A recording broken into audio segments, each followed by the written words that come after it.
नमस्कार मित्रों, eleven classes के यूट्यूब प्लेटफॉर्म पे आपका बहुत बहुत स्वागत है। मेरा नाम विवेक है। अभी हाल ही में ग्लोबल मैरीटाइम इंडिया समिट 2023 का आयोजन हुआ था। ये ग्लोबल मैरीटाइम इंडिया समिट का क्या महत्व है, इसके क्या क्या निहितार्थ है, भविष्य में इसकी क्या उपयोगिता हो सकती है, इन तमाम मुद्दों पर आइए हम एक एक करके बात करते हैं। India summit 2023, global maritime India summit 2023 17 से 19 अक्टूबर मुंबई में आयोजित किया गया। देख रहे हैं आप, मैरीटाइम मतलब समुद्र वाला जो हिस्सा है, मैरीटाइम उसको कहते हैं। 17 से 19 अक्टूबर 2023 के मध्य मुंबई के ग्लोबल मैरीटाइम इंडिया समिट 2023 के तीसरे संस्करण पूछता है कि यह जो 2023 में ग्लोबल मैरीटाइम समिट हुआ था वो कौन सा संस्करण था, तो तीसरा। कौन सा संस्करण था? तीसरा का आयोजन किया गया था। 17 अक्टूबर 2023 को समिट के उद्घाटन के अवसर पर हमारे प्रधानमंत्री मोदी ने अमृतकाल विजन 2047 का अनावरण किया। अमृतकाल विजन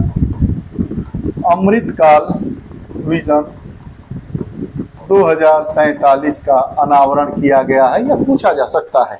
आइए ग्लोबल मैरीटाइम इंडिया समिट 2023 से जुड़े हुए अन्य पहलुओं को देखते हैं। इंडिया समिट 2023 क्या है? ये प्रधानमंत्री जी के द्वारा जारी किया गया अमृतकाल विजन 2047 नामक ब्लूप्रिंट में बंदरगाह की सुविधाओं को बढ़ाने, टिकाऊ प्रथाओं को बढ़ावा देने और अंतर्राष्ट्रीय सहयोग को सुविधाजनक बनाने के उद्देश्य से रणनीतिक पहल की रूपरेखा तैयार की गई है। जो यह 17 से 19 अक्टूबर के मध्य मुंबई में यह मैरीटाइम समिट 2023 का के तीसरे संस्करण का आयोजन किया गया है, उसके उद्देश्य क्या है कि ब्लूप्रिंट में बंदरगाह की सुविधाओं को बढ़ाना, टिकाऊ प्रथाओं को बढ़ावा देना, अंतर्राष्ट्रीय सहयोग को सुविधाजनक बनाने के उद्देश्य से रणनीतिक पहल की रूपरेखा तैयार की गई है। सम्मेलन का मुख्य विषय क्या था? हार्नेसिंग द ब्लू इकोनॉमी, और इसका मूल मंत्र है make in India make for the world. Bharat बनाएगा पूरे संसार के लिए। Make in India make for world. जो हमारा भारत है वह निर्माण करता होगा किसके? विश्व के सामान का, सुविधाओं का निर्माण करता होगा। यह तीसरा ग्लोबल मैरीटाइम इंडिया समिट था। प्रथम संस्करण 2016 में किया गया था मुंबई में, और दूसरा संस्करण 2021 में वर्चुअल माध्यम से आयोजित किया गया था। ने 23,000 करोड़ रुपए से अधिक मूल्य की परियोजनाओं की आधारशिला रखी, जो भारतीय समुद्री नीली अर्थव्यवस्था के लिए अमृतकाल विजन 2047 के अनुरूप है। 23,000 करोड़ रुपए से अधिक मूल्य की परियोजनाओं का शिलान्यास हमारे प्रधानमंत्री ने किया है। प्रधानमंत्री ने प्रस्तावित भारत मध्य पूर्व यूरोप आर्थिक गलियारे के परिवर्तनकारी प्रभाव पर प्रकाश डाला है। भारत मध्य पूर्व यूरोप आर्थिक गलियारा G20 में यह चर्चा का विषय था हमारी पूर्व की कक्षाओं में। अगर आप इसको जानना चाहेंगे तो देख सकते हैं। पीएम मोदी ने next generation mega port, international container transshipment port, द्वीप विकास, अंतर्देशीय जलमार्ग, मल्टी मॉडल हब जैसी विभिन्न बुनियादी ढांचा जैसी परियोजनाओं की रूपरेखा तैयार की।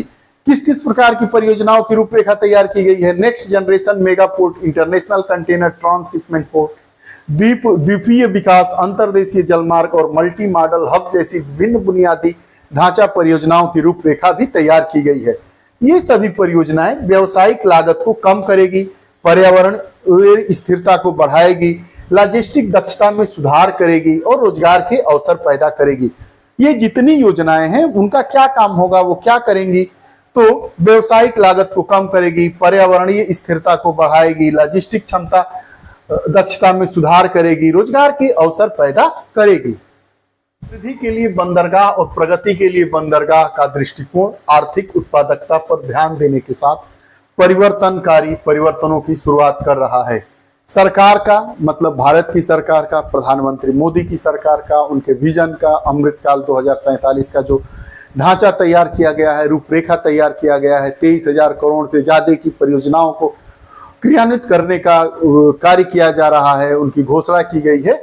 तो उसका उद्देश्य यह है कि सरकार का समृद्धि के लिए बंदरगाह और प्रगति के लिए बंदरगाह, port for prosperity and port for progress का दृष्टिकोण आर्थिक उत्पादकता पर ध्यान देने के साथ परिवर्तनकारी परिवर्तनों की शुरुआत कर रहा है।